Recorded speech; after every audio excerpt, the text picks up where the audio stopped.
The Christmas night over the water did not look holy at all. The sea was a sheet of black glass chopped by wind. Spray blowing sideways through freezing rain that needled any exposed skin. Low clouds pressed down over the coastal village. A gray lid that swallowed sound and killed any chance of helicopters or close air support, finding clean air to work in. The whole shoreline felt like a place the map was still arguing over. Lights scattered in patches and long stretches of darkness in between. In that darkness, a United States Navy SEAL platoon moved through narrow alleys. Shapes in wet gear, guiding a hooded figure who shuffled between them. The high-value courier had already been pulled out of his safe house. Wrists bound. Head down. Pushed forward each time he slowed. They were in the middle of exfiltration now. Not running, but close to it. Moving fast enough that their breath showed in hard bursts whenever a sliver of light caught them. Every step took them farther from the pickup point they had planned and closer to the alternate route that the weather had forced on them. Up above them, Megan Doyle lay in a shallow rooftop hide, pressed into the rough concrete as the wind clawed over the edge. She was a United States Marine Corps Scout Sniper Sergeant, an E-5 from the Marine Corps, loaned out as an augmentee. Sent here to be overwatch while the platoon did the snatch and grab work below. From the first brief on the mission, she had felt the slight edge in their eyes. The unspoken line between the team and the outsider who wore a different uniform. They listened when she talked about fields of fire and likely routes. But the respect always stopped 1 inch short of treating her as one of their own. Her little world on the roof was a tight circle of gear and cold air. A radio sat clipped where her gloved hand could find the push to talk without looking. Cables running under her jacket to keep them from snagging. Her ruck was tucked behind a low parapet. Heavy, with the weight of extra magazines and just enough sustainment for a short stay. Not a long one. The only soft thing in reach was a tiny string of battery-powered lights that she had looped once around a broken pipe, throwing a faint warm glow that barely touched the corners of the hide. From somewhere deeper in the village, a Christmas carol drifted up in broken pieces. Warped by distance and weather, the tune stumbled in and out of key, carried on a cheap radio that faded every time the wind shifted. But the melody was still familiar enough to sting. Megan listened with one part of her mind while the rest stayed on the alleyways. Her eyes moving from doorway to intersection, tracing the paths the platoon would use as they headed toward the water. In her ear, the net crackled with short updates. The platoon pushing farther away with each calm. Clipped report. Before they peeled off, one of the SEAL leaders had paused just long enough to give her a plan in simple terms. They would move, secure the courier, and swing back through for her in about 20 minutes. Weather and threat picture allowing, their tone had been all business. No doubt. The same way they would talk about recovering a piece of equipment that still had value. Now, as the minutes bled into each other and the rain filled the alley below, she watched the last clear footprints at the base of her building blur and vanish. Water pooled in those prints, turning sharp edges into soft shadows until there was no sign anyone had moved there at all. The village sounds grew thinner as the platoon pulled farther away, leaving only the hiss of rain, the distant carol, and the quiet hum of her tiny light. Megan felt a slow, steady understanding settle in. Not panic. Not surprise. Just a recognition of how nights like this sometimes ended. On this Christmas shoreline, with the sky locked down and the sea waiting, someone was not going to make it out.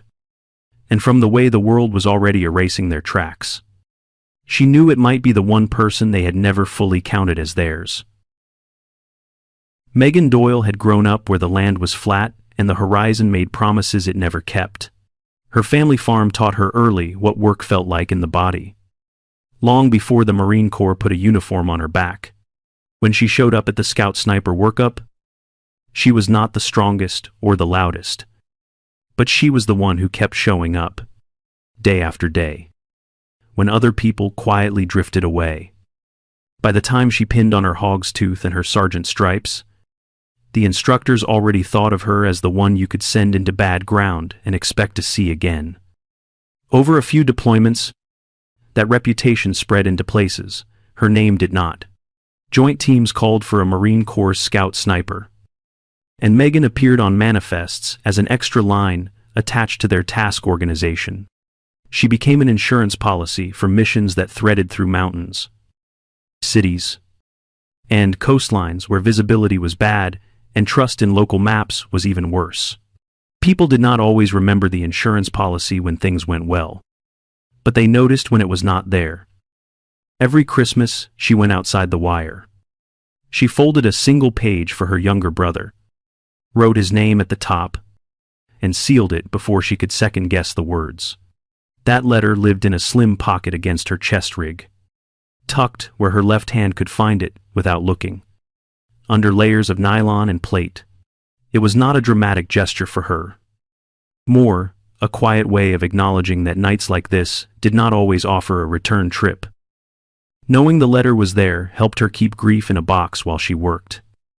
From the moment she joined the SEAL platoon for this mission, the difference between her and them sat in the air like a faint smell of smoke.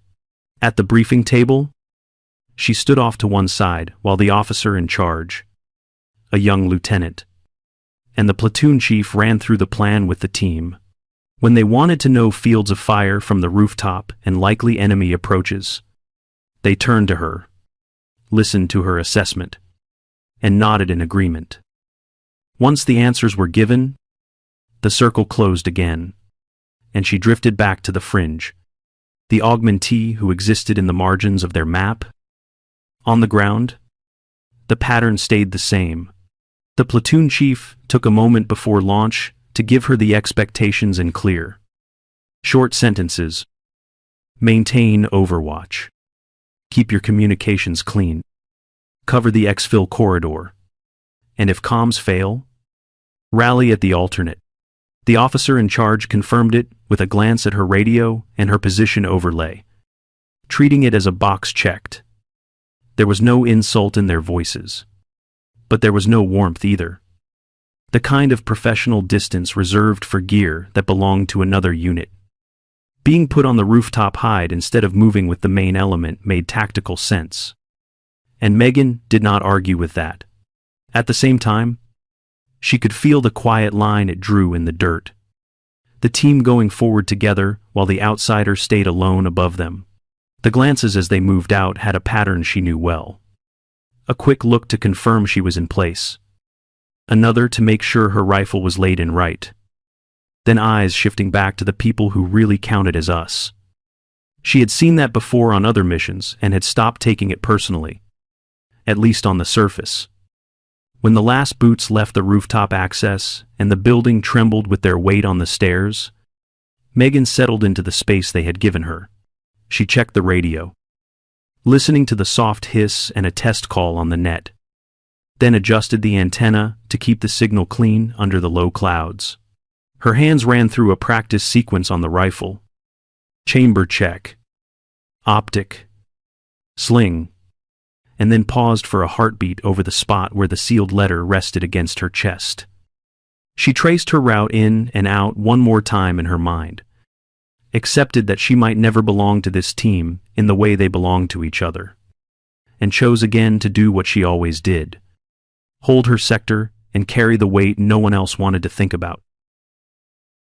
From the rooftop hide, Megan saw the exfil route start to fray long before anyone said it. The alleys that had been mostly empty when the platoon moved in began to fill with civilians. People pushing carts. Kids cutting across lanes. Doorways spitting out bodies trying to get home or get away. Headlights flashed in the rain, turning the narrow streets into tunnels of glare and shadow that made it hard to see who was who. The black water at the edge of the village felt very far away from where she lay behind her rifle. The weather pressed down harder, turning the low cloud ceiling into a solid weight over the town. Every few minutes, someone on the net tried to get clarity on air and got the same answer in different words. Ceiling is low. Visibility is bad. Air is limited. Solve it on the ground. The wind pushed the freezing rain sideways, soaking antennas and making every movement feel heavier and slower. Megan could hear the frustration under the professional tone. The quiet way people accepted that no helicopter was going to swing in and clean this up. Radio traffic picked up, the calm rhythm from earlier breaking into overlapping calls. Voices cut in with contact reports. Short bursts of information about movement at intersections. Possible armed men shadowing the platoon. Pressure building on their flanks. She heard someone try to push a full update and get chopped by a sharper voice on the net using the word break twice, forcing priority traffic through. Say again, Last and Roger and Wilco stacked over each other. Words clipping as people moved. Turned corners. Adjusted around civilian groups that were suddenly in the wrong place at the wrong time. Down below. The platoon started to bend under that pressure. Not in panic, but in the way a stream bends when something heavy drops into it. Megan watched their markers shift on her mental map, saw how they were being squeezed away from the planned link-up point and toward a narrower corridor closer to the waterline. The officer in charge came up on the net with a voice that sounded older than his face, confirming that the main body was taking contact from multiple angles and could not hold to the original route. The platoon chief backed that assessment with a few blunt words, then called for them to execute the alternate plan. Move now. Keep the package alive. Get the bulk of the team out. From her position, Megan caught only fragments as they hustled away. The sound of boots in water fading between bursts of radio traffic. She understood what the decision meant even before anyone said her name or her call sign. It meant the formation was reorganizing around the courier and the core team, and everything else was sliding down the priority list. She listened for a clear line about her pickup and heard only half sentences. Someone starting to ask about the rooftop, and then dropping as another voice cut in with incoming rounds and new contact.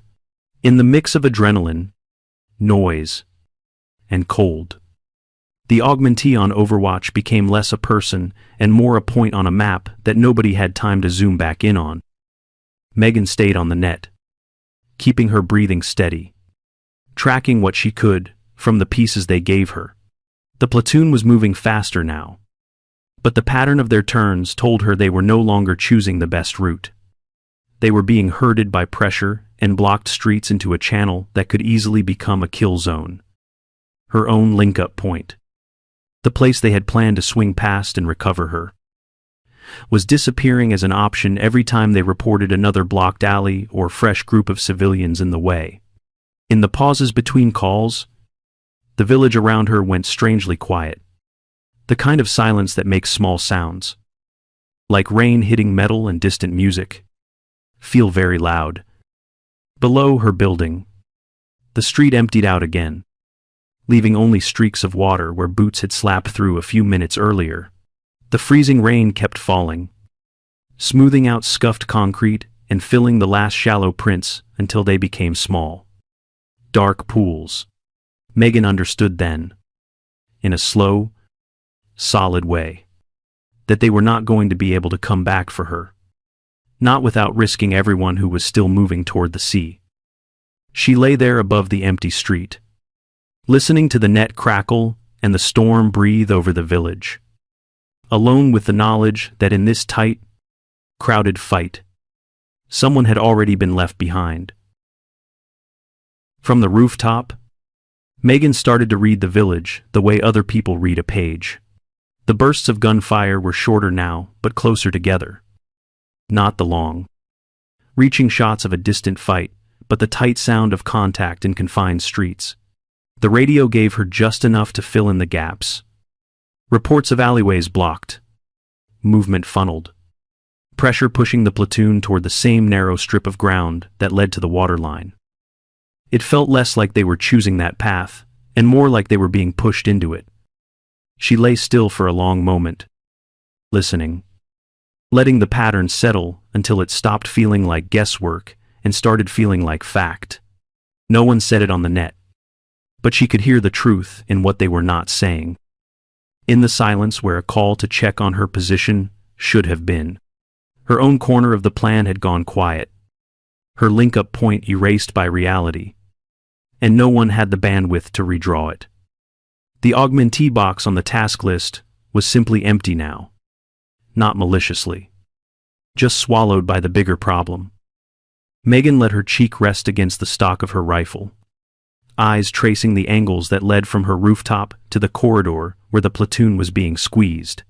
She could see the likely positions a pursuing force would use. The choke points. The windows that looked straight into the backs of men trying to move away from danger. In her head, she flipped the mission card over. Overwatch on one side, rear guard on the other, and let it land with the new label facing up. No report. No request. Just a quiet decision that her job now was to slow whatever was chasing them. She shifted her body a few inches, enough to change her field of view without lifting her silhouette above the line of the parapet. Her left hand broke away from the familiar shape of the radio and went to the magazine, checking it by touch instead of voice, counting rounds with fingers rather than questions. She filled her lungs once, let the air out slow, and repeated the old line in her head.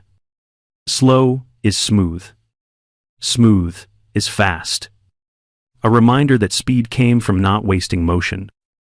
Her mind ran through 2 or 3 relocation routes, planning where she would move when this rooftop started to draw too much attention.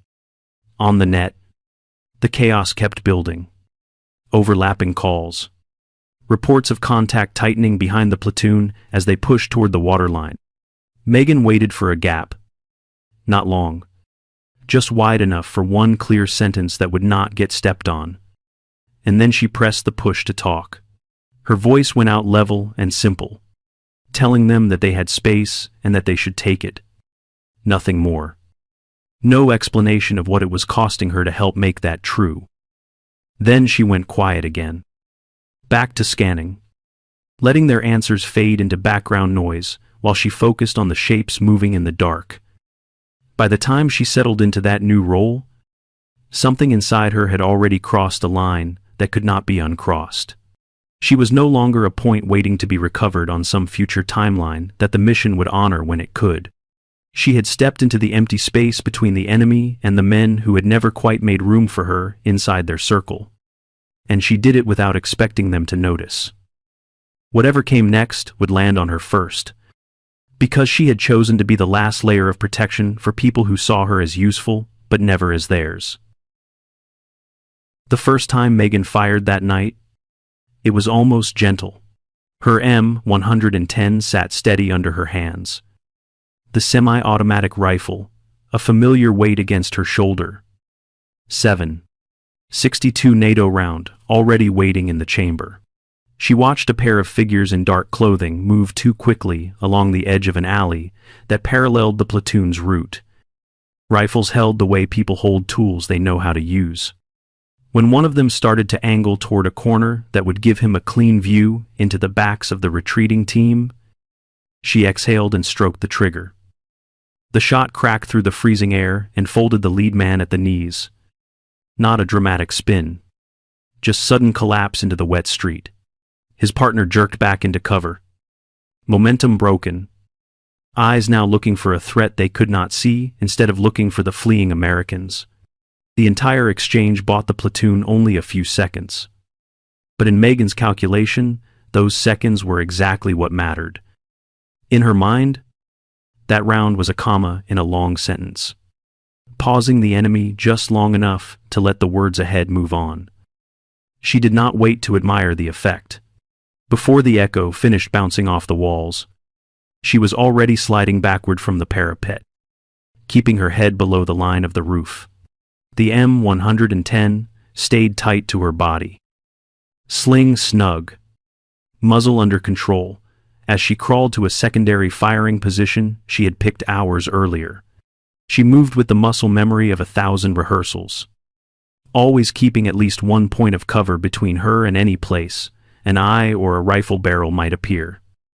At the second position, She rose just enough to bring the optic back into play. Cheek, settling into the same groove on the stock. From here, she could see another stretch of the route behind the platoon.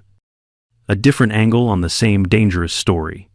Civic lights flickered on wet walls, and clusters of civilians pressed themselves into doorways as 3 more armed men probed forward, testing the space she had just disrupted. They were not charging recklessly, and that made them more dangerous, not less. On the radio, voices came and went in staccato bursts, each one carrying only the bare minimum. 2 movers south side. Pushing. Contact rear. Small arms. A quick acknowledgement from the platoon chief. Then silence as they crossed another intersection. Megan waited until the pursuing trio stepped into a patch of light and then took another shot. This time hitting the ground inches from their feet on purpose. The round sparking against stone and making them flinch backward. That second shot did not drop anyone, but it stopped them from committing fully to the chase. They hit cover faster, scanned harder, lost their rhythm for a precious fragment of time. Megan marked where they hid, then eased herself away from the edge again, never staying in one place long enough to let them fix her. Off the skyline, she reminded herself, as she moved low toward the rooftop access, staying in the shadows where her outline would dissolve into angles of metal and concrete. Inside the stairwell, the air felt warmer but smelled of damp dust and old cooking smoke. She moved down a level, boots placing softly on the steps, one hand on the rail, the other steady on the rifle. At a half landing, she paused to listen, hearing only the muffled hum of the village and the faintest echo of the distant Christmas carol drifting up from somewhere below. Her gloved hand brushed against her chest rig, fingertips pressing once against the shape of the sealed letter before she pushed through the door to a lower balcony. From that new vantage point, she saw a different slice of the pursuit. A small group of fighters moved along the edge of a market square, trying to cut off the path that led to the waterline. They thought they were moving unseen, hugging awnings and stalled vehicles. But their timing made them vulnerable as they crossed open gaps. Megan brought the optic to her eye again, found the one who seemed to be giving hand signals, and put a round into the wall, inches from his head. The man flinched hard into cover, motioning to his team to pull back. Convinced for a moment that the fire was closer than it was, the group hesitated, looked at each other, then lost a few more seconds figuring out how to advance without stepping into the same line of fire. Megan did not correct their mistake. She let them waste time, let fear and uncertainty do as much work as her rifle, then slid back from the railing before anyone could lock onto her exact position. She keyed her radio only when she had something that mattered. 2 movers, alley north pushing fast, she reported, voice steady. Once she watched another pair try to sprint down a lane that paralleled the platoon's movement. Contact shifting east behind you, she added later. When she saw the pattern changing, the pursuit trying to wrap around instead of following directly. Each time she spoke, she kept it to a single clear sentence, then lifted her finger off the push to talk so the net could breathe again. Between the bursts of activity, the night kept reminding her how small she was in the middle of all this. The tiny string light in her old rooftop hide still glowed faintly above her, a weak ember against the hard sky, visible only when she glanced up through broken lines of sight. The Christmas carol drifted in and out of hearing, sometimes lost under gunfire, sometimes weirdly loud in the moments between shots. Each time she left a position, footprints formed in the thin skin of slush on the concrete, only to blur and vanish behind her as the freezing rain filled them in. On one of those moves, cutting through a narrow hallway that smelled of detergent and damp plaster, she stopped just long enough to press her back to the wall and close her eyes. Slow is smooth. Smooth is fast, she told herself again. Not as a slogan, but as a way to slow her racing thoughts down to something she could manage. She pictured the platoon as a shape moving toward the sea, pictured the threat closing behind them, and saw herself as the thin strip of space between the two. Then she pushed off the wall and kept going, because standing still too long in a place like this was its own kind of invitation. The pursuit never turned into a single dramatic charge. It came in waves of small teams, testing alleys, trying windows, probing for gaps in the retreating formation. Each time Megan saw one of those probes forming up in the dark, she found a way to nick it. A single dropped man, a warning shot that made them freeze, or the threat of unseen fire that forced them to detour. Seconds turned into meters. Meters turned into blocks.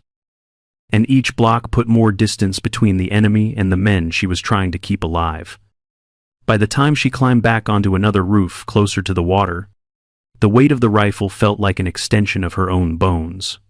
She rested in a shallow crouch behind a low wall, breath fogging in the cold. Listening as the net buzzed with updated positions and near misses, she could hear the strain in the voices now, the way the officer in charge and the platoon chief kept their words tight to keep the fear from bleeding through. In all that noise, she waited for a single opening. When it came, just a brief space between calls. She pressed the push to talk and let her voice cut clean through the rain and static. "You have space. Take it," she said, sending the words out like one more carefully placed round, designed to push them forward instead of hold anyone back. Then she released the switch, felt the radio go quiet in her hand, and settled back into the dark, knowing that every inch of that space had come from the shots she had taken and the moves she had made as the invisible shield for a platoon that never really claimed her as their own. The village had gone quiet in a way that did not feel peaceful. From her latest rooftop, lower and closer to the water, Megan could hear only the hiss of freezing rain and the distant rumble of the sea. Her hands were numb inside wet gloves, fingertips stiff from cold and repetition, each reload a little clumsier than the last. The gear on her back felt heavier than it should have, soaked through, straps biting into muscles that had been working since before the first shot. The radio at her shoulder crackled in and out now, the audio thin and distorted as moisture worked its way into connectors and seals. She could still make out enough to follow the shape of the platoon, their calls about distance to the waterline, last turns, shifting security toward the shore. The timing told her what the words did not say. They had the gap they needed now, enough space between their backs and the people chasing them. Any move she made toward them would mean breaking cover, crossing open ground, and dragging that danger back onto their position. She ran the math one more time, because that was the job, not because anything was going to change. Her world narrowed to ranges, angles, the few rounds she had left, and the growing number of muzzle flashes starting to search for her from below. Her body was tired, but her breathing stayed steady, in and out, counting the seconds between each new burst of fire like a metronome. Somewhere under the layers of armor and fabric, she felt the outline of the sealed letter against her chest, a small, steady weight she had chosen to carry. The tiny string light from her first hide still glowed faint in the distance, a warm speck on a cold skyline, just visible when the rain shifted. The broken Christmas carol drifted up again in thin pieces, carried on a radio in some unseen room, the melody wobbling through bad reception. Megan listened to those sounds for a heartbeat, then reached up and pressed the push to talk on her own radio, feeling the plastic slick under her glove. In the same calm tone she had used all night, she sent her last transmission out into the dark. A simple Merry Christmas. Get them home. When she let go of the switch, the radio returned to static and then to almost nothing at all, out toward the waterline. The platoon moved on, shapes shrinking against the black edge of the sea as boats and darkness swallowed them up. On the rooftop, Rain drummed a steady rhythm on concrete and metal, washing away footprints and blurring the edges of everything that had happened there. Megan stayed in that quiet, alone with the storm and the faint echo of a carol, her fate left hanging in the space between the last words she had spoken and the silence that followed. By the time the platoon reached the waterline, they were more shapes than men, hunched against the wind with their gear dragging at their shoulders. The high-value package stumbled between them, soaked, shivering, still alive, which meant the mission was technically a success. Inflatable boats bumped against the shore, crews pulling them in while the surf tried to tear everything back out to sea. For a few stretched seconds, it felt like they had made it here on raw skill and a little luck. Nothing more. The officer in charge did a quick head count in the spray, his brain running faster than his eyes as he tried to match faces to roles in the dark. The platoon chief checked bodies and weapons, making sure nothing critical had been dropped along the way. It took a moment for both of them to notice that what was missing was not something they could touch. Only when the net stayed quiet in a way it had not been all night did they realize there was no steady voice in their ear from the overwatch position. The thought of turning back hung over them like another storm cloud. They both knew what it would mean to push a team that was already burned out back into a narrow corridor that had just tried to kill them. Men were already loading the package into a boat, hands shaking more from adrenaline crash than from the cold. The time for choices had passed, and the decision to keep moving forward settled in their chests like a stone they did not have words for. Later, in a dim debrief room far from the salt and rain, the night replayed on a screen instead of in their pulses. A small group sat around a table. The officer in charge, the platoon chief, and a few others, while an intelligence specialist scrubbed through ISR footage frame by frame. The overhead view showed the alleys and rooftops in stark contrast, white and black. The platoon, a moving cluster of heat against a web of narrow streets. Only when the playback slowed and zoomed did one small figure on a rooftop begin to stand out. They watched Megan Doyle work the way she always had, without announcement or drama. From above, her M110 was just a flash, a brief streak where a round left the barrel and crossed into the dark, followed by a stumble or a sudden pause in the pursuing element. They saw how she never tried to hold back the entire tide, only clipped the edges, dropped one man here, forced a short halt there, nudged a small team into a slower, safer route. Each tiny disruption added up, the gap between the enemy and the platoon stretching a little more every time she took a measured shot or shifted to a new angle. No one in the room spoke for a long time. Bodies leaned forward in their chairs without anyone seeming to choose it, shoulders tightening when the footage showed enemy teams probing closer to her last rooftop. A hand that had been tapping a pen went still, knuckles whitening around the plastic before letting go. When the audio from the net played her final words, simple and steady, more than one person dropped their gaze to the table. The debrief officer asked the expected questions, clarified distances and timing, marked down how long the pursuit had been delayed by fire from the overwatch positions. The answers came out in short, flat sentences, but the eyes behind them were not flat at all. No one called her the augmentee or the attachment now, and the casual labels from earlier briefs did not show up in any of the talking points. When the session closed, the platoon chief said her name out loud, Megan Doyle, and the way it settled in the room carried equal parts respect and guilt that did not fade when the screen finally went dark. When you step back from that night, the things that stay with you are small and quiet. There is that distant Christmas carol, broken and thin over a bad radio, still trying to sound like home in a place that had none. There is the tiny battery-powered string light in a rooftop hide, a fragile circle of warmth holding out against wind and concrete and rain. And there are those footprints that kept filling with freezing water, sharp edges fading until it looked like no one had ever stood there at all. Together. Those pieces say something about how people can exist in a team. Someone can be absolutely vital in the moment, completely woven into whether everyone else lives or dies, and then slip out of the story as if they were never really in it. In units that pride themselves on performance, especially in elite military circles, the heaviest weight often sits on the shoulders of the quiet ones in the background. They are the ones who get tagged as attachments or enablers. Useful but not really us.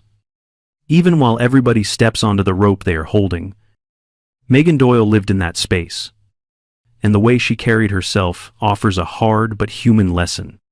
Real professionalism does not wait for applause before doing the right thing.